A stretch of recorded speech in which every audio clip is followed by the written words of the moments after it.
ভেলা অঞ্চলত এটা সাংঘাতিক ধৰণৰ ইতিবাচক কথা দেখা পালোঁ। ইয়াত অৱসৰপ্ৰাপ্ত শিক্ষক শিক্ষয়িত্ৰী বা ইয়াত থকা মেধাৱী যিসকল ছাত্ৰ ছাত্ৰী আছে তেখেতসকলে এটা খুব কম মাননি লৈ ছাত্ৰ ছাত্ৰীসকলক পাঠদান কৰি আছে। সাংঘাতিক কথা। মানে চৰকাৰী খণ্ডৰ বিদ্যালয়, অসমীয়া মাধ্যম আৰু মাতৃভাষা মাধ্যমৰ বিদ্যালয়ৰ জয়যাত্ৰা অব্যাহত থাকিব লাগে। অসমীয়া মাধ্যম, মাতৃভাষা মাধ্যম, চৰকাৰী খণ্ডৰ বিদ্যালয়ৰ জয়যাত্ৰা অব্যাহত থাকিব লাগে। কিন্তু এই বিষয়ত অসম চৰকাৰে কৰণীয় কামখিনি কোৱা নাই, কোনো পৰিকল্পনা নাই, কোনো পদক্ষেপ নাই।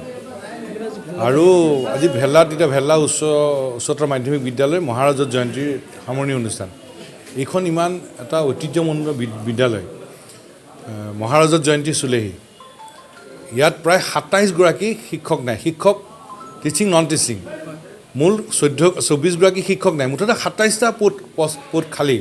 তাৰে ভিতৰত physics, chemistry, mathematics, political science, economics, education আদিকে ধৰি মূল বিষয়বিলাকত শিক্ষক নাই। তে শিক্ষক নোহোৱাকৈ বিদ্যালয় কেনেকৈ চলিব? কি ভেলা অঞ্চলৰ ল'ৰা ছোৱালী পঢ়িব নালাগে নেকি? সেই সুবিধা পাব নালাগে নেকি? সেইকাৰণে ক'ব খুজিছোঁ যে দিছপুৰত বহি চমক সৃষ্টি কৰা সিদ্ধান্ত ঘোষণাৰ পৰিৱৰ্তে ছাত্ৰ ছাত্ৰীৰ ভৱিষ্যত চমকাব পৰাকৈ সিদ্ধান্ত গ্ৰহণ কৰি পদক্ষেপ লৈ আমাক দেখুৱাওক, সেইটোৱে মূল বিষয়। আৰু এখন বিদ্যালয়ত ২৭গৰাকী শিক্ষকৰ পদ খালী ৰখাটো মই ভাবোঁ যে চৰকাৰৰ এটা অক্ষমনীয় অপৰাধ, ছাত্ৰ ছাত্ৰীৰ প্ৰতি সাংঘাতিক অন্যায়। আৰু সেইকাৰণে চৰকাৰে অতি শীঘ্ৰেই শিক্ষকৰ পদ পূৰণ কৰিব লাগে। কিন্তু আমি একে সময়তে ৰাইজক আমি কৃতজ্ঞতা জনাইছোঁ। ভেলা অঞ্চলত এটা সাংঘাতিক ধৰণৰ ইতিবাচক কথা দেখা পালোঁ। ইয়াত অৱসৰপ্ৰাপ্ত শিক্ষক শিক্ষয়িত্ৰী বা ইয়াত থকা মেধাৱী যিসকল ছাত্ৰ ছাত্ৰী আছে তেখেতসকলে এটা খুব কম মাননি লৈ ছাত্ৰ ছাত্ৰীসকলক পাঠদান কৰি আছে। নাই, এইটো ভেলাৰ কাৰণে এটা সাংঘাতিক ধৰণৰ ভাল খবৰ, কিন্তু দায়িত্ব চৰকাৰ। ৰাইজক ধন্যবাদ, ৰাইজক কৃতজ্ঞতা জনাইছোঁ। বিশেষকৈ অৱসৰপ্ৰাপ্ত শিক্ষক শিক্ষয়িত্ৰী আৰু মেধাৱী যিসকল ছাত্ৰ ছাত্ৰী তেখেতসকলক আমি অভিনন্দন আৰু কৃতজ্ঞতা জনাইছোঁ। তেখেতসকলৰ যিটো বাট সেইটো সঁচাকৈ প্ৰশংসনীয় আৰু অনুকৰণীয়, কিন্তু চৰকাৰৰ দায়িত্ব। চৰকাৰে অতি শীঘ্ৰেই এই শিক্ষকৰ পদ পূৰণ কৰাৰ ব্যৱস্থা কৰক। আৰু আনটো বিষয় হ'ল যে আমি বিদ্যালয়ৰ মহাৰাজত জয়ন্তী উপলক্ষে আমি চৰকাৰ নহয় কিন্তু ছাত্ৰ ছাত্ৰীসকলক কাৰণে এটা বুক বেংক সৰুকৈ আমি আৰম্ভ কৰিবলৈ স্থিৰ কৰিছোঁ। শিক্ষক শিক্ষয়িত্ৰীসকলৰ পৰিচালনা সমিতিৰ অভিভাৱকত্বত এই বুক বেংকো আমি আৰম্ভ কৰিম। পৰিচালনা সমিতি আৰু প্ৰধান শিক্ষক আৰু শিক্ষক শিক্ষয়িত্ৰীয়ে কৰিব। কেৱল আমি ৰাইজৰ সহযোগত কিতাপ পত্ৰ দি এই বুক বেংকটো আগুৱাই নিবলৈ আমি ঠিক কৰিছোঁ, যাতে অৰ্থনৈতিকভাৱে অসুবিধাৰ সন্মুখীন হোৱা প্ৰত্যেকগৰাকী ছাত্ৰ ছাত্ৰীক সুবিধা পাব পাৰে। ছাত্ৰ ছাত্ৰীৰ কাৰণে উপযোগী যিখিনি হয় আমি অধ্যক্ষ মহোদয় আৰু পৰিচালনা সমিতিৰ লগত কথা পাতি ল'ম।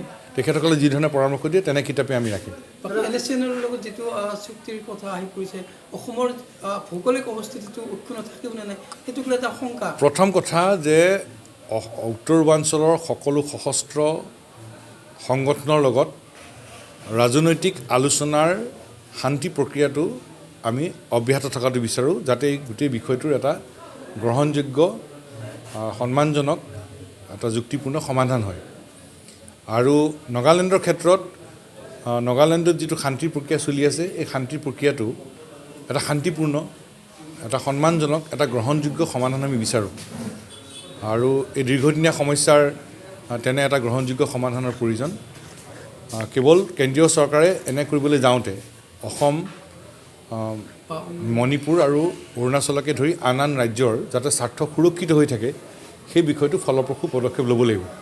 নাগালেণ্ডৰ শান্তি প্ৰক্ৰিয়াটো এটা শান্তিপূৰ্ণ, সন্মানজনক, গ্ৰহণযোগ্য আমি সমাধান বিচাৰোঁ, কাৰণ ইয়াৰ জৰিয়তে নাগালেণ্ডকে ধৰি উত্তৰ পূৰ্বাঞ্চলৰ আন শান্তি প্ৰক্ৰিয়া স্থাপন হয়, শান্তি স্থাপন হয়, সেই কথাটোকে আমি মনে প্ৰাণে কামনা কৰোঁ।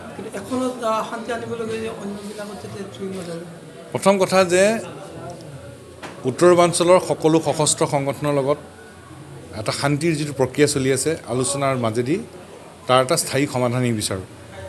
নাগালেণ্ডৰ ক্ষেত্ৰত যিটো শান্তিৰ প্ৰক্ৰিয়া চলি আছে, এই শান্তিৰ প্ৰক্ৰিয়াটোৰ এটা শান্তিপূৰ্ণ, এটা সন্মানজনক, এটা গ্ৰহণযোগ্য আমি সমাধান বিচাৰোঁ, যাতে নাগালেণ্ড আৰু উত্তৰ পূৰ্বাঞ্চলৰ আন ৰাজ্যত স্থায়ী শান্তি প্ৰতিষ্ঠা হয়। আৰু এনে কৰিবলৈ যাওঁতে অসম, মণিপুৰ বা অৰুণাচলৰ ৰাইজৰ মাজত যিবোৰ শংকা আৰু সন্দেহ হৈছে সেই কথাটোৰ পৰা উপশম ঘটাবলৈ এই তিনিখন ৰাজ্যৰ স্বাৰ্থ যাতে সুৰক্ষিত হৈ থাকে, অসমৰ স্বাৰ্থ যাতে সুৰক্ষিত হৈ থাকে, তাৰ কাৰণে চৰকাৰে ব্যৱস্থা ল'ব লাগিব। অসমৰ ক্ষেত্ৰত এই ক্ষেত্ৰত অসম চৰকাৰৰ কৰণীয় কাম আছে। আমি দীৰ্ঘদিনীয়া এই শান্তি প্ৰক্ৰিয়াটোৰ এটা শান্তিপূৰ্ণ, গ্ৰহণযোগ্য সন্মানজনক স্থায়ী সমাধান বিচাৰিছোঁ যাতে নাগালেণ্ড আৰু আন আন ৰাজ্যত স্থায়ী শান্তি প্ৰতিষ্ঠা হয়। আপোনাৰ একালৰ সতীৰ্থ সৰ্বানন্দ ডাঙৰীয়াই এই সন্দৰ্ভত লোৱা ভূমিকা আপুনি কেনেদৰে বিশ্লেষণ কৰিব বিচাৰে? ছাত্ৰ সন্থাত কৈ থকা কথাবোৰ এতিয়া ফলাফললৈ ৰূপান্তৰ হোৱাটোৱেই বিচাৰে। ছাত্ৰ সন্থাই কেব বিচৰা নাই, নাছিল, বিচাৰিব নালাগে।